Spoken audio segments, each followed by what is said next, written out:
Hey, What Next listeners. Before we start the show, I just wanted to let you know about a story coming up a little bit later. It's from one of our partners, As Seen on EV. Did you know that most EV models can travel 200 miles on a fully charged battery, with some up to 500 miles when fully charged? You can charge them at home or at thousands of DC fast chargers nationwide. And how about this? EVs produce zero tailpipe emissions. Talk about living more sustainably. Head to seenonev.com to learn more. And stick around to hear from people who love their EVs. Hey there, What Next listeners. Before we get started, I want to let you know about a story coming up a little later in the show. It's from our partners at Macy's. Since 2022, Macy's has partnered with Trust for Public Land, whose mission is to give everyone access to wide open space by revamping urban schoolyards and trails and parks. From April 1st to 30th, you can support Trust for Public Land's Community Schoolyards project by rounding up your Macy's in-store purchase or donating online. Stick around to hear from Danielle from Trust for Public Land.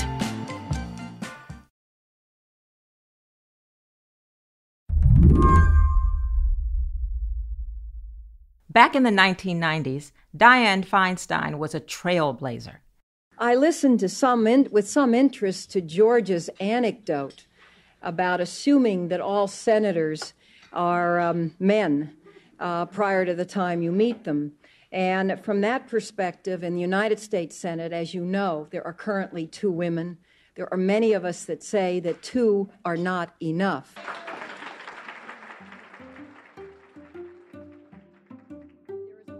In 1992, the former San Francisco mayor ran for Senate and won, becoming California's first female senator. She was also the first woman to run San Francisco's Board of Supervisors, the first woman to become mayor of San Francisco, the first woman to sit on the Senate Judiciary Committee. Basically, Feinstein has smashed a lot of glass ceilings. And if you came up in the 80s or 90s, you might know that.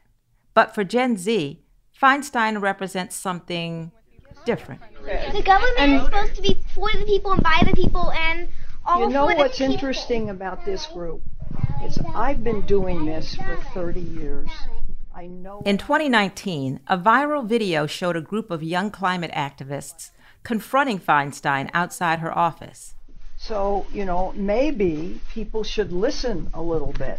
I hear what you're saying, but we're the people who voted you. You're supposed to listen to us. That's your How old are you? job. How old I'm are 16. You? I Well, can't you didn't vote for me. Well, I'm For some young people, the exchange just confirmed what they already suspected.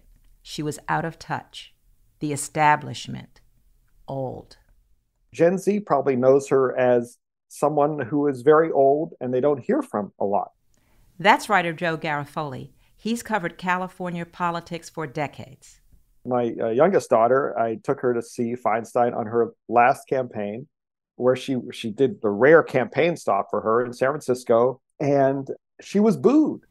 In recent years, many Democrats have been pushing the 89-year-old Feinstein to retire. Now those calls are reaching a fever pitch. In February, a case of shingles forced Feinstein to step back from her Senate duties. Nearly 2 months later, she still hasn't returned. And some of her colleagues are tired of waiting. More calls today for Senator Dianne Feinstein to resign, but also more. The Senate returns to Washington next week, still without its oldest member, California Senator Dianne Feinstein. And calls are growing louder for her to step down for good. Now to some more breaking news. This concerns Senator Dianne Feinstein.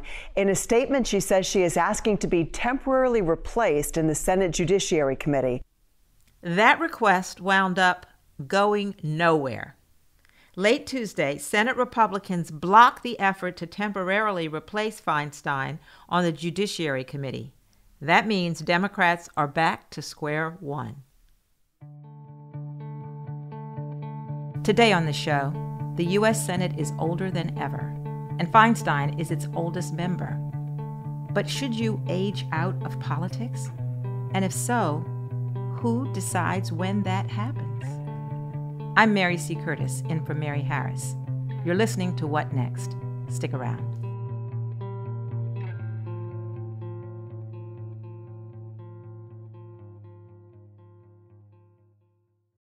This podcast is brought to you by Progressive Insurance. Most of you hearing my voice right now are probably multitasking. Yep, even while you're listening, you are probably driving, cleaning, exercising, maybe grocery shopping. But if you're not in some kind of moving vehicle, there is something else you could be doing right now. Getting an auto quote from Progressive Insurance. It's easy and you can save money by doing it right from your phone. Drivers who save by switching to Progressive save nearly $700 on average, and auto customers qualify for an average of 7 discounts. Discounts for having multiple vehicles on your policy, being a homeowner, and more. So just like your favorite podcast, Progressive will be with you 24/7, 365 days a year, so you're protected no matter what. Multitask right now. Quote your car insurance at Progressive.com to join over 29 million drivers who trust Progressive. Progressive Casualty Insurance Company and Affiliates. National average 12-month savings of $698 by new customers surveyed who saved with Progressive between June 2021 and May 2022. Potential savings will vary. Discounts are not available in all states and situations. This podcast is brought to you by Slate Studios and As Seen on EV. Electric vehicles offer so much more than a way to get you from point A to point B. Just ask any real EV owner. The EV that I drive, I love the dependability and range. The rebate, I got $7,500 back. Since driving an EV, I've found that I've really looked forward to any reason for getting in my car. A lot of friends have driven my car and loved how it drives. I think when you get into one and drive it, the ease and the fun, it speaks for itself, honestly. I care about sustainability a lot, and it gives me peace of mind knowing that driving a car with zero tailpipe emissions means that I'm doing my own small part. What I love about owning an EV is never having to go to a gas station. It's smooth and quiet. I can charge my EV while continuing to live my life. I actually feel good and happy when I get into my EV. From SUVs to hatchbacks to trucks, there's an EV that's right for just about any lifestyle. Electric vehicles are worth watching, so head to seenonev.com to learn more.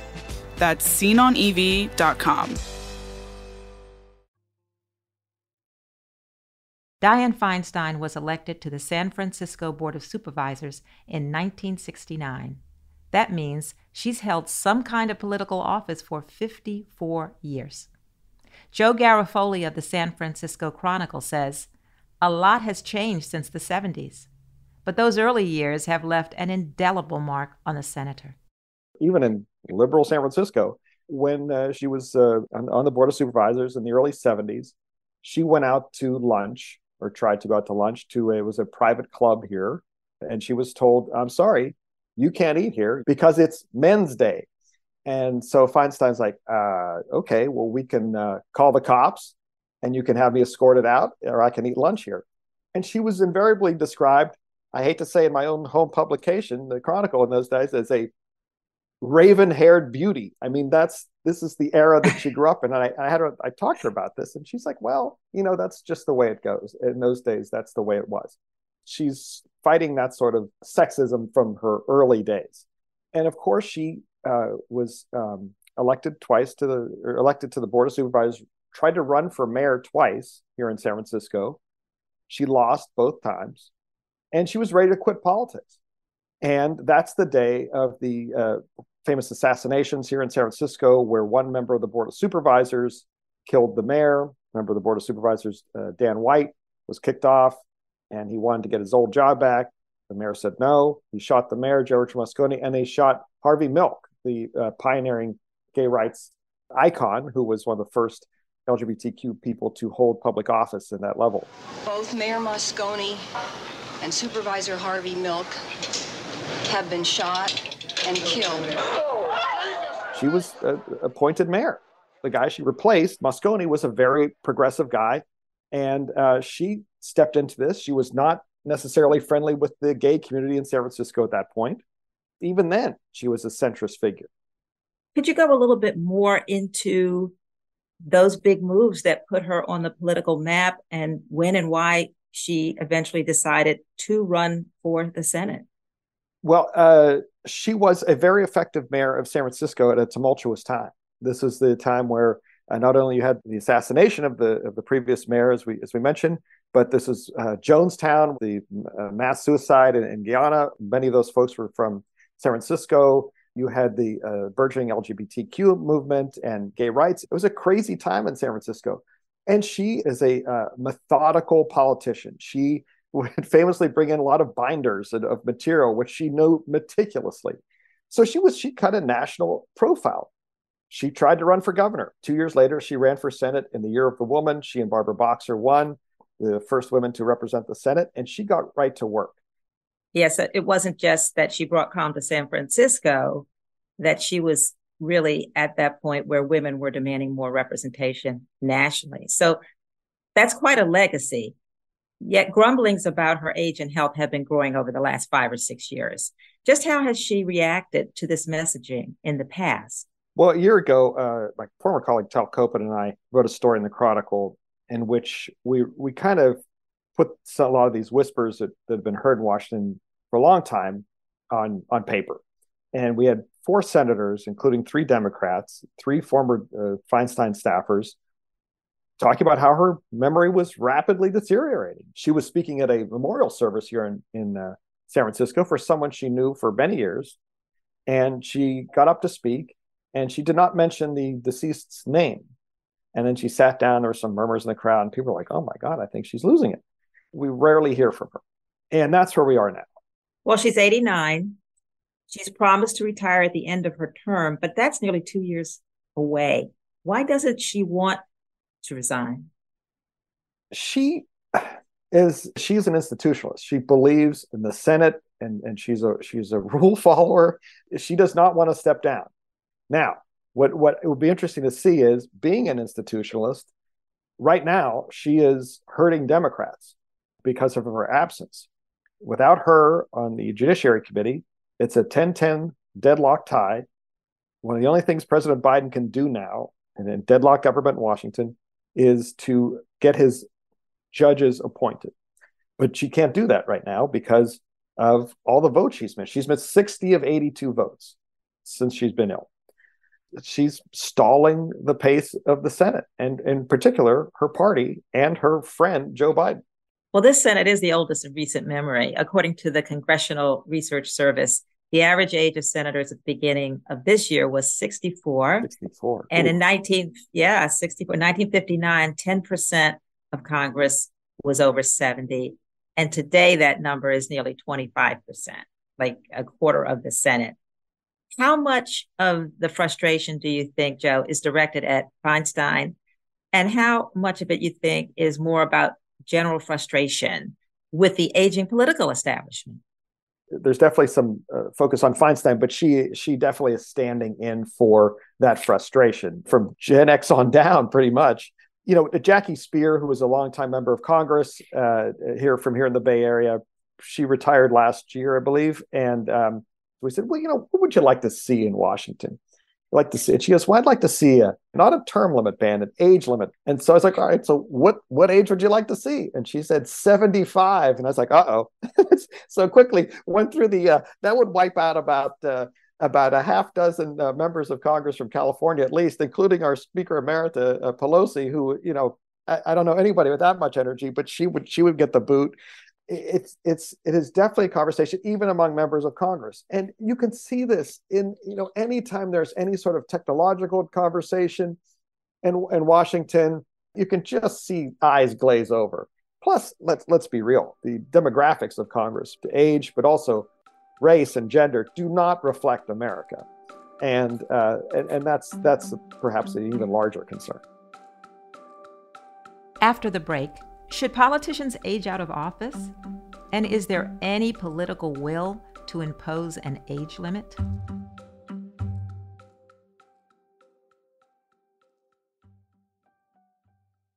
This podcast is brought to you by Slate Studios and Macy's. Hey, y'all, what's up? It's your girl, Lene Vanille. I'm a writer, creator, and a change maker. And there's nothing like a powerful statistic to spur me into action. Did you know that 1 in 3 U.S. residents, including 28 million children, do not have a park or green space within a 10-minute walk of their home? Well, Macy's and Trust for Public Land are on a mission to change that. They're finding ways to connect everyone to the outdoors. It's Danielle's mission, too. I'm Danielle Dank, National Schoolyard Initiative Director at Trust for Public Land. We've been transforming empty and uninviting schoolyards into thriving learning environments that double as a park after hours. When you create a schoolyard and open it to the community, it welcomes the entire community into that school. It nurtures a much stronger connection. We work directly with the students to design their schoolyard. The students are the designers. They begin to think like landscape architects, civil engineers, architects, planners, and they see themselves as agents of change. We are thrilled to partner with Macy's. Their support of our work has helped us to strengthen existing schoolyard programs and help to start new programs. Now's the time to help communities create parks where they're needed most. This April, when you round up your purchase at Macy's or donate online, you'll help fund Trust for Public Land's Community Schoolyard Initiative. Find out how Macy's is creating brighter futures for all at macys.com/purpose.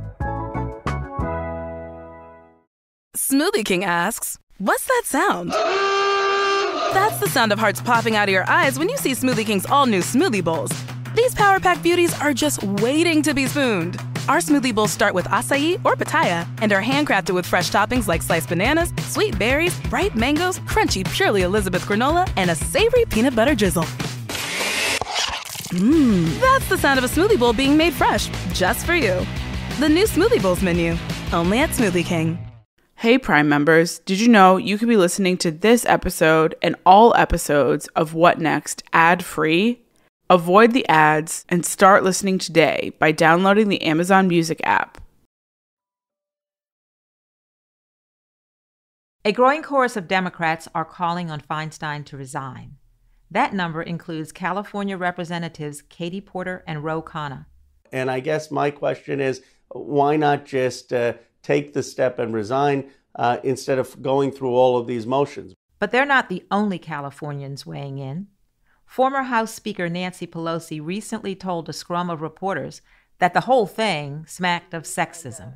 It's interesting to me. I don't know what political agendas are at work that are going after Senator Feinstein in that way. I've never seen them go after a man who was sick in the Senate in that way.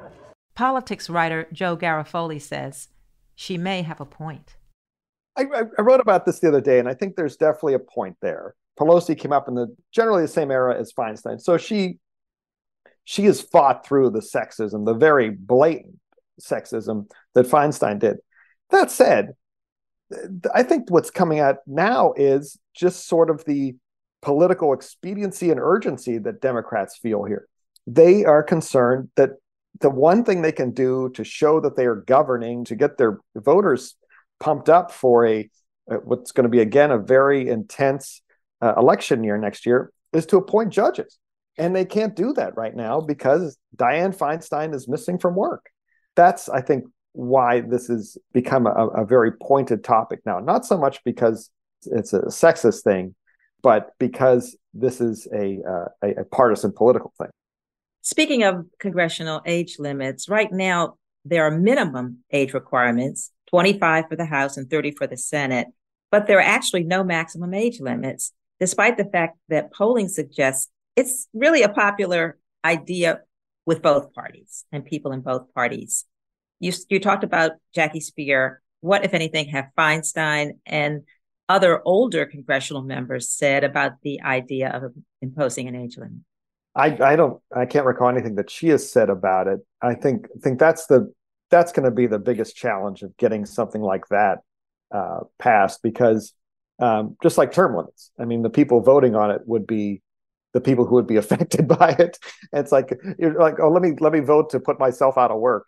I wish there were sort of a national push to do that. And who knows, maybe this will lead to it. We see more and more of this, and not just for members of Congress, but the judiciary, the Supreme Court. I mean, I think it seems sort of goofy that we let people serve until they literally drop on the court.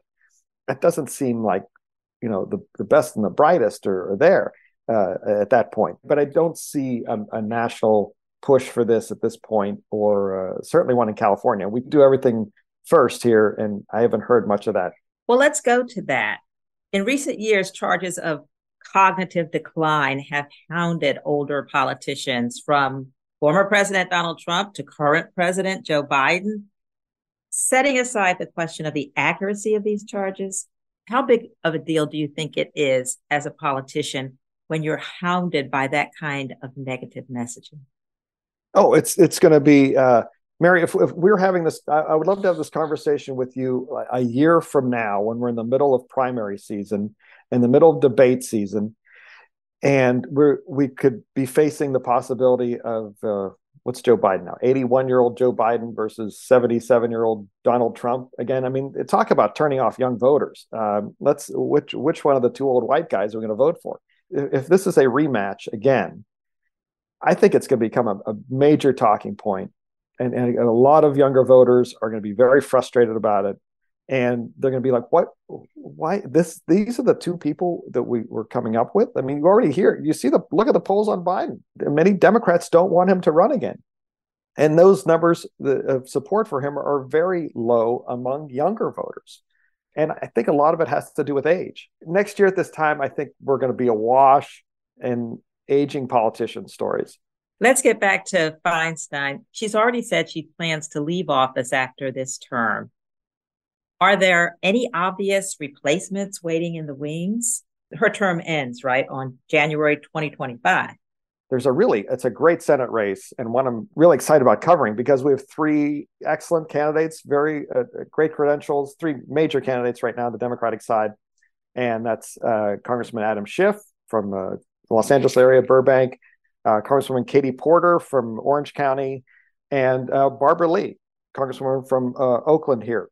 They're left of center in that race. Adam Schiff is the most conservative. They don't differ on much. So this is a race that may come down to demographic appeal, personal appeal, and age is a factor. Katie Porter is 49. Barbara Lee is 76. Adam Schiff is 63, I believe. You have Adam Schiff. Some people say, like, well, he doesn't represent. He's middle-aged, almost senior white guy. He doesn't represent California's multicultural demographics. Katie Porter, she hasn't been there that long. I don't know if she's it. Barbara Lee, is she too old? But wait, we need a Black woman in the Senate. There's only been, two ever? And so it's a fascinating race so far, and we're going to see that develop. And it's going to be a very, very, very expensive race because of our media markets here in California. Still, that's nearly 2 years away. Yes. Will this question of whether she's still suitable to hold office continue to plague her? And if so, what will that mean for her ability to do her work?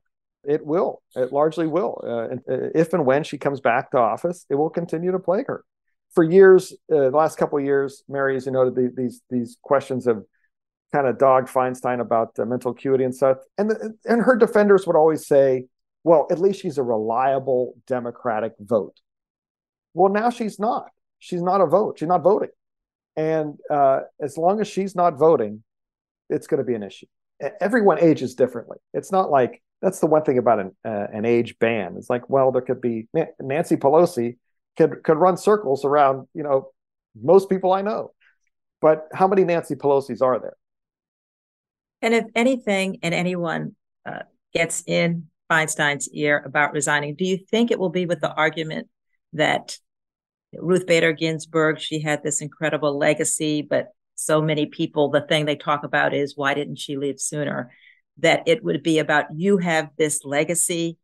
Do you want this to be the conversation that people have about you? I had Feinstein on my podcast to 2017, I believe. And she's been through so much. She's been through, the assassination. She was married 3 times. 2 of her husbands have died. She was in a recall attempt. There was a bomb placed outside her home when her young daughter was inside. So many things over the years have affected her. She said, what I've learned through all this is what I'm meant to do. She said, it's not some kind of messianic complex, but she said, I've tried to serve people. So that is what has driven her through all these years. If that's what someone believes, that's one of their core beliefs, and they've been through all these different trials in their life, it's hard to shake someone from that. I don't know what can get through at this point, other than family and close friends. And part of me believes that she'll be there until her term is up.